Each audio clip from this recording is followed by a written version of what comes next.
Good morning, everybody. My name's Nate Moore. I'm a member of the applications team here at Melco. This morning we're going to be talking about monograms and how to create them with DesignShop using the monogram alphabets that are already in your software, but then how to make them using everything but the monogram alphabets that are in your software, because I don't always play by the same rules. So let's take a look at DesignShop. As we're going along, I've got Scott in my office. Scott Stingle, he's a member. He's going wave. So if you have questions, chat him in. He'll be shouting them back to me if he needs to, or chatting back or commenting back, I guess, the answers as well. So let's go ahead and look at DesignShop and see what kind of trouble we can get into with monograms. Now, monograms are kind of a big thing right now, and they are a little bit of a regional thing, but it is kind of sweeping around everywhere. I see it a little more in the States than other places, but it is a nice avenue for you guys to get some gifts going or some small shop options for yourself. So then we get to the question of, well, if I want to do a monogram, how do I know what initial goes where? There's a big one and a little one, and is there one or two or three, or what do I do? And there are a ton of websites out there with monogram etiquette. Do you do first and then the big one being the last name and then the other one being the middle name? That's pretty common. What do you do if it's a couple? Do you do one first initial and then their last initial and then the other first initial? That's not uncommon as well. But then what do you do if it's a hyphenated name? So you can try to educate without offending. That can be a bit of a tricky avenue, or you can do whatever your customer wants, which is usually where I end up. So I'm going to type in my initials right here. So I just have, now this is not how I would normally do it. My middle name does not start with M. My last name does. I know that that's going to be bigger. So just with straight keyboard lettering, and you can choose whatever, but I'm going to use what is default right now. I can click on this middle letter and I can scale this up. I'm holding Alt to go center out, and then I can drag this off the baseline by holding Control, and then I can drag this guy in. So I can already start to create some stuff that looks very monogram-esque. But let's actually use one of the alphabets that's meant to do it, and that will shape itself automatically. So I'm going to type my initials again. And if I come in and I type monogram, or just MONOG, I'm going to see a couple of monograms that are in DesignShop already. This one is meant mostly for just a single letter. And if you look, the capital letters are on top, so the capital letters have all this crazy scrolly background. And then if you type a lowercase letter, you'll still get a capital letter, but you'll get one without all the crazy background. So that's how this alphabet works. And again, it is typically meant for a single, but you can do some kind of fun things with it. Also, take a look at the size on this one. This one is meant to be very, very large. You've got all that little scrolly fiddly bits, and you'll need to have a little bit of room to make that so without being a thread break. And then you've got fancy, which is a little scrollier, a little more old school, a little more traditional. So that's what these guys are. But if instead, I did not mean to do that, you type the number 3, you've got easy access to 3-letter stuff. If you don't want to remember how to type or what to type, you can also just go down to the monogram section and kind of scroll through and see what we've got. We've got a few more in here. End scroll's kind of a nice one as well. And then you've got casual flair, which is a little bit less formal, as the name would imply. 3-letter diamond, 3-letter point. Those guys look very, very similar. They have a little bit different handling of their serifs, and then octagon, circle, and then seal is always one of my favorites, just because it lends itself to some kind of other applications. Let's go to 3-letter seal, and as soon as I do that, you'll notice that it's automatically shaping those letters. So I'm going to duplicate this and move this down, and this time I'm going to delete my middle initial. And so if I have 3 letters, it will shape into a complete round. If I have 2 letters, it's going to use the 2 ends to kind of create like a little oval.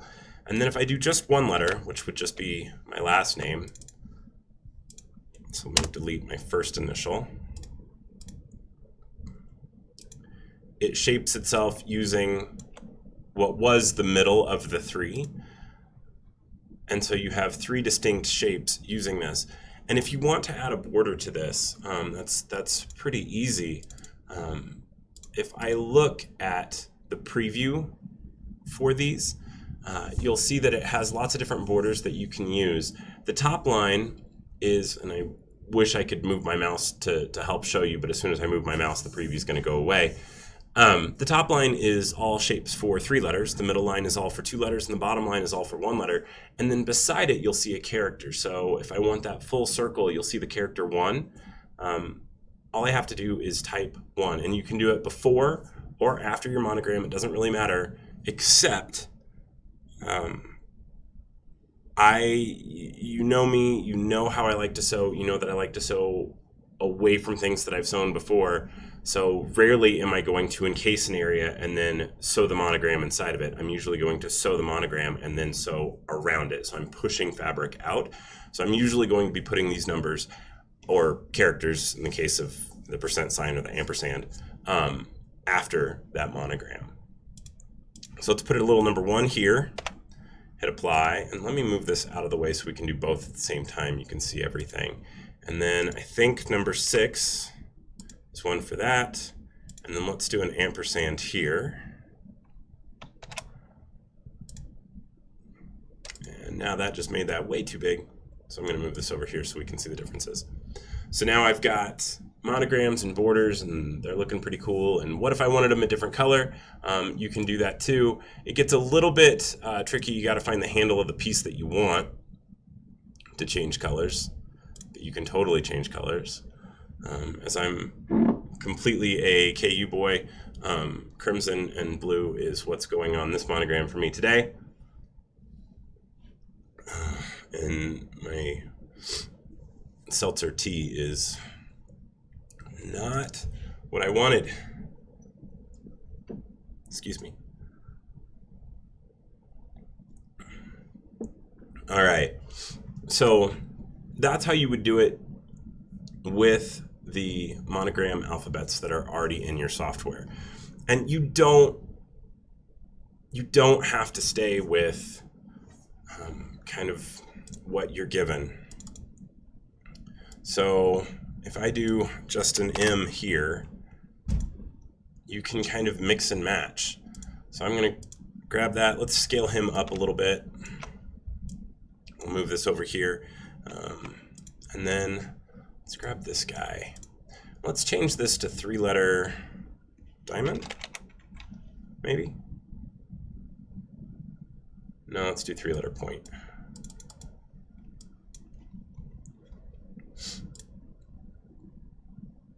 Monogram, point. And I apologize, I have apparently caught a bit of something, so I am not operating at 100%. So if I do some kind of really funny things, that's why. There we go. So I've got 3-letter seal here for the middle piece, but I've got 3-letter point here, and I can scale this up. If I want to move this over, I can do that. And you can begin to mix and match as you'd like and space out your own however you would like to have them. So you've got more flexibility than just using what's in there. So keep that in mind as you're starting to kind of develop kind of your monogram repertoire. All right. Now, we've seen just how to create a monogram using those alphabets. What can you do with it? Well, think about adding a monogram to a shape. So here we've got a little Christmas tree ornament with the monogram in it, and that's super easy. I did this, it took me all of no time. You just can grab a fill, grab your automatic circle tool. I'm going to hold Alt to make that be a perfect circle. So now I have that circle, and then I'm going to use change element type, and I'm going to add a border around that. So I'm going to add, let's thicken that up just a touch. There we go. And then I'm going to copy this, I'm going to paste it up here, and let's shrink this down. There we go. So let's move this up here. We'll make that a different color. Let's make it a color that you guys can see. There we go. All right, and then I'm going to do the same thing with this one, copy it. I'm going to paste it over here. And then I'm going to shrink this down because we need a little hook to hang with. There we go. Let's make it a little bit thicker than 2 points. Pretty sure that won't sew. It's what, 1/4 of the diameter of a needle? It's definitely not going to sew. So let's bring this up. And the reason I'm duplicating instead of just creating new every time, which it really doesn't matter. It's, for me, a bit of a shortcut. You can have all your pieces kind of not lined up, and so you can do them all separately. I think that's way harder. So I was duplicating, and then as I was dragging, I was holding Alt to keep them aligned. But if you do something like this where it's kind of a little crazy and not what you wanted, if you select multiple elements, you do have the ability to align or distribute those elements. So I can click on this to align everything back up much more how I want this to be. So then let's come down here and let's finish this little top off.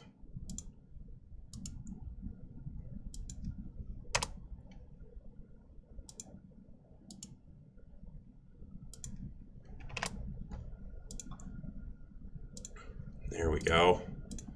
Probably should line this up so I don't create a trim. Don't tell Scott. All right. So now we've got just this kind of cute little Christmas ball. That's great. I did add some distortion effects. You guys are more than welcome to do that. So I'm going to go into properties. I'm going to turn off my underlay because I really don't want to add all the stitches of underlay when I'm going to have decorative stitches and kind of space things out. So let's go to my top stitching. I'm going to change this to decorative. I'll change this to snowflake. So that's a pretty fun little kind of snowflake pattern. It's all nice and lined up on a grid. I'm going to go into effects. I'm going to change this to radial out. And that's really going to give it that snow globe or Christmas ball kind of effect. So I have that nice little decorative element there. If you want, you can even duplicate this, make this a different color. Not what I wanted to do. There we go. And then I can go back into the original and I could make this a fill again. But let's do it with a very light stitch, light density. And I'm in the way so you can't see what I'm doing. But now I've got this. Let's go back into effects. Let's change this to a double wave, which is going to give us a lot of options. So I'm going to drag this down so these almost meet up. Same thing here. And if this is completely blowing your mind, go grab the basketball from the designs in your automatic shapes and delete the lines of the basketball. It's almost the exact same effect, and you don't have to do the work. Just change the colors. Scott's laughing at me. He's the one that did the work the first time. Yeah, I created the basketball. I think he also laughs because I'm lazy. I will rotate this 90 degrees. And so that gives you just a slightly different effect. Now you have this nice base that you can then add a monogram to. Completely fictional characters monogram, and then we'll scale this up. And how do I know that this is lined up? I can line it up, or you can grab those alignment tools and use those as well. It's completely up to you. But now I've got a Christmas ball with this. I think that works really fairly well.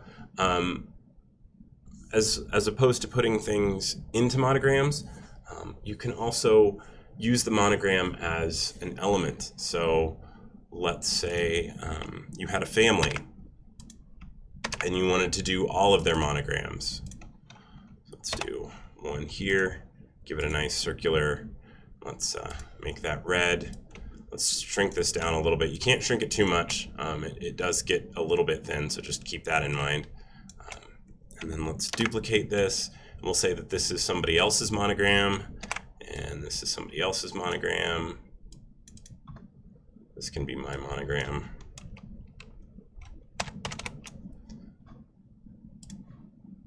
And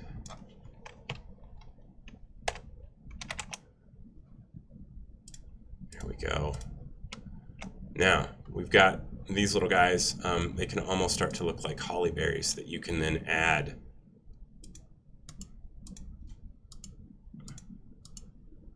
an element to. And I gotta tell you, our complex fill tool makes digitizing holly leaves incredibly easy. I also apparently have the noisiest keyboard in the northern hemisphere, sorry. All right, so I've got this holly. Again, not exactly what I want. Maybe I splice this. Here we go. And I lighten up that density. Get rid of the underlay. And I can have those going different directions. If I start to fight this, so I want one direction on one side, I can really start to get some crazy stitch directions, and then a slightly different one on another side. If I start creating problems where I'm going across both, or I'm crossing my stitch direction and it's creating invalid stitch directions and I'm not generating stitches the way that I want to, if I have a split element like this and it's just making me crazy, it's not that hard to do. I will break the element apart. So you can also use break element to break this apart and make your life a little bit easier. But first, while it's still whole, I'm going to change element type and add a border real quick. There we go. But now I'm going to right click, go to operations, and break this object because I only want to deal with the individual halves. And that's creating all kinds of not appropriate stitch directions. So let's deal with this one. There we go. Now I have two completely different halves. I can edit my stitch directions as I want. There we go. That's starting to look a little bit better. And then if I want, I keep duplicating my stitch direction, that's funny. All right, if I want, I can deal with these travel stitches that I don't want by right-clicking, going into properties. So whenever I'm dealing with these light fills, I can really easily see those travel stitches underneath. Not something I want, so I can go turn on trapunto, and that will shove those travel stitches to the edge and clean that up. So now I have a very light fill. I'm not using a lot of stitches to create that. I'm going to duplicate that, and then I'm going to move my rotate point around the center of the holly berries and move that around. And now I'm starting to create just kind of a family monogram all together, but this could go on a Christmas tree skirt that's a little bit bigger, but you have a completely personalized option for that. I have one question. Yeah. Sharon would like to know, what about hyphenated names or MC, like McGowan, Mc, whatever? So I have a friend whose last name is has an apostrophe in it. It's, you know, O'Brien, O'Dwyer. There's a few of them out there, and their biggest problem was I can't get monograms. Anybody? Nobody can do this for me. I can't get a monogram. Use your keyboard alphabet and just type an apostrophe or type a hyphenated one and shape it. And maybe you have to use a couple of lettering elements. So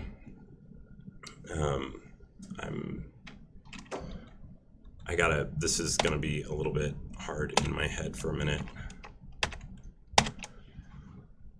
So this was the initials of actually the lady that taught me to digitize. Or this would be her monogram. Her initials were HKOB. But yeah, you can definitely kind of mimic or create your own version of this with any of kind of your normal alphabet text by scaling stuff down, moving it around. It just takes a little bit more patience. I typically would do it in two pieces just because it's easier for me to make sure that everything's lined up and at the same size. So right now I'm fighting with making sure that the H and the K are the same. And then, you know, bringing these guys in a little bit more.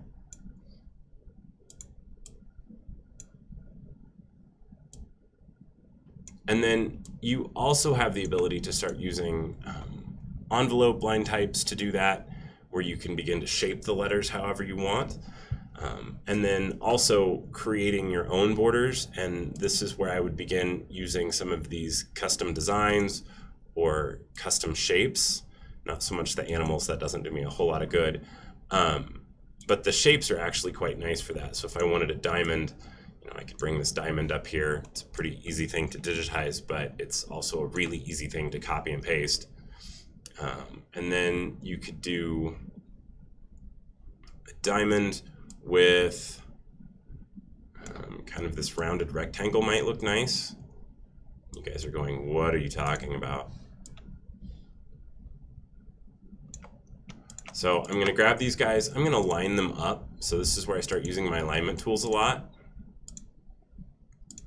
Let's bring this out a little bit more. There we go. Bring this guy out a little bit more. Ah, wrong one, sorry. And then I'm gonna grab those two and I'm gonna combine them. So now they're combined and I can, let me close this out so I can see a little bit better what I'm doing. Change the color, bring this down. And I almost got it right, but I just need to scale it up a little bit more. But now you have a very, very custom looking, and you could, of course, throw a decorative border on there or whatever you wanted to do. Very custom looking monogram that fits with those hyphenated names, those apostrophe names. Sorry, there's a trim in there that's gonna make me goofy. There we go, or a lack of trim. So yeah, you've got a lot of functionality in the shapes and the alphabet tools that you have. So this is how I would handle that. You of course can handle it however you see fit. Honestly, something like this or hyphenated names, you could do kind of a 2-letter monogram with one, like the 2-letter seal, and then throw stuff on the other side of it as well. Now, the tools that you've seen me use with the alignment and the combine and the subtract, I haven't used subtract yet, that was thinking forward. A lot of those can be used to create other types of monograms. So, how did you do the combine is another question we had. I'll do it again here in just a second. Okay. So the question is, how did I do the combine? Whenever you have multiple fills, and that's the tricky part. I don't care what type of fill. If it's a vector fill, if you have that, great, you can do all the manipulation without dealing with the stitches. If you don't, use a complex fill, and you can do it too. But whenever you have multiple fills selected, so now I need 2 fills, here and here, And then let's do one more. Nah, this is good. Whenever I have two fills, I have this lovely overlap, whatever. Whenever I have those fills, I have combined elements available to me, which will squish them together and make them one element. I love that tool. The one that I'm going to use now is subtract element, which kind of punches out the one underneath. So let's look at doing that. There is a technique, I guess it's a technique, with really fluffy things, polar fleece. I think of it as using it with terry cloth towels. What you can do is you can sew in the negative spaces basically around your monogram and let the monogram puff out. So you're going to tack down all the nap around it, and then you're going to let the monogram just show. And you can even do this, I think, almost more effectively if you use a color that matches the fabric that you're going to be sewing on, because then it almost debosses the negative space, the negative space, which pseudo embosses the positive space, which is kind of cool. All right, so I'm going to take my underlay off of here, and I'm going to really, really lighten up my density here. I'm going to take this to a 20. That's the angle, not the density. Don't listen to me. I'm going to take this to a 20. There we go. And then I'm going to use keyboard lettering. Let's do an S. I do an S for a lot of the monograms that I do. And because I'm going to be turning this into a fill, instead, and this is where I break one of my kind of rules / guidelines, instead of using an embroidery alphabet, which I can do, but I will look at the true types that are on my system, because those are already essentially a fill that DesignShop is adding stitches to. They're essentially a vector shape inside of there. So that's, instead of converting things twice where I take all the elements that make up an embroidery letter and make it a fill and combine it all together, I'm just starting with a fill and not applying stitches to it, essentially. So I'm going to go down to my true type, see if I like anything. I got a lot of true types on here, see if there's anything interesting. I'm really hoping. There we go. This is going to be a little thin, so watch that, but it could be very, very cool. All right, so I've got this piece here. I'm going to use change element type to change it to a fill. And again, I don't care if it's complex fill or a vector fill, so if you don't have one of these, if you don't have vector, don't worry about it. You'll have complex fill. I'm going to replace it. So now I have two. I'm going to select one and then the other. I usually do this wrong the first time, so forgive me if I do it. Then I'm going to click on subtract element, and that is going to punch the one out on top. So now I have negative space, and I have a ton of travel stitches. So to fix that, I'm going to go into trapunto and turn that on, and that's going to hide all of my travel stitches. I'm then going to duplicate this piece and put a negative in front of my angle. If I'd actually pay attention to what I'm doing. So now I'm crisscrossing over it. That's looking really nice. Oh good, I do have a problem. I saved a file just in case I couldn't make it fail. I'm going to go in, I'm going to trace the border, which is going to, so before I do that, let's actually look at what I'm trying to show you. So there are places where the border is not complete, and this will look a lot nicer if we have a nice complete line around it. So I'm going to go in, and on that second one, I'm going to trace the border, which is going to complete that line. And now I do have kind of an unfortunate stitch right here. If that happens to you, just change your angle a little bit.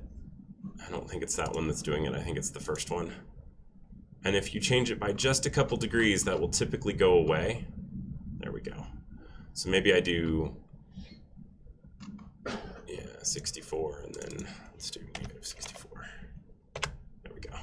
So now it's crisscrossing over itself. That looks pretty nice. I think that could look really cool on a towel. Now, this was a little bit thin in the negative area that if it tacks down too much, that may not show. So if you're trying to use trapunto, these nice wider areas will show a little bit better, where that fuzz really starts to come up. So maybe you choose a different one, if a thicker kind of typeface. If you're using it as just a straight fill and you're going to color contrast it, then those negative spaces that are thinner will be just fine.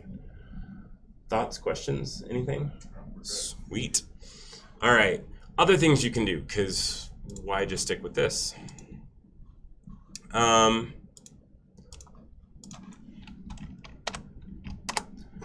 You can use some of the crazier typefaces and overlap them and kind of create your own cipher. Cipher being one that's a little bit harder to recognize. So I'm going to duplicate this. I'm going to come over here. I'm going to change that initial. And then I'm going to begin to overlap them in a way that I think fits well for me. And you can even change the color.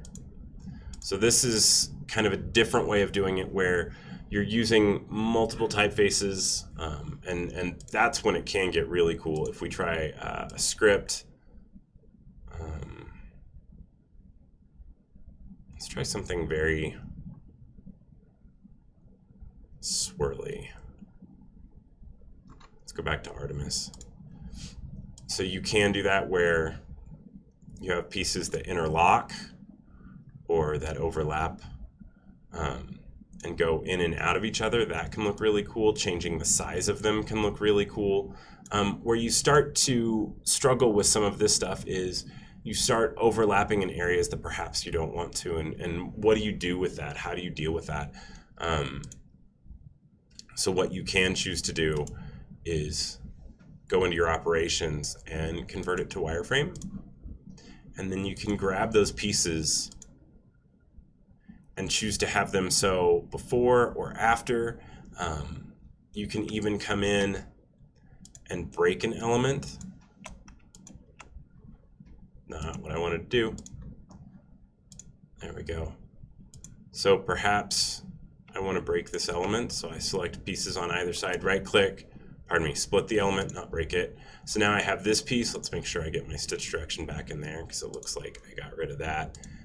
That's a travel stitch I don't particularly want right now, but this piece I want to sew after the M so that it looks like that piece is hooking under the M.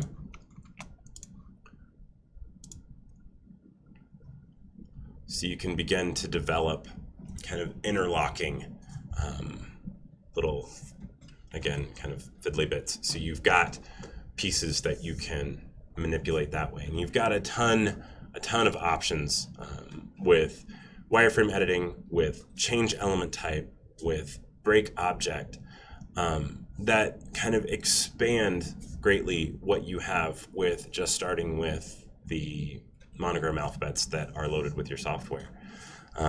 So take a bit of time, play with some of this, start changing colors, angles.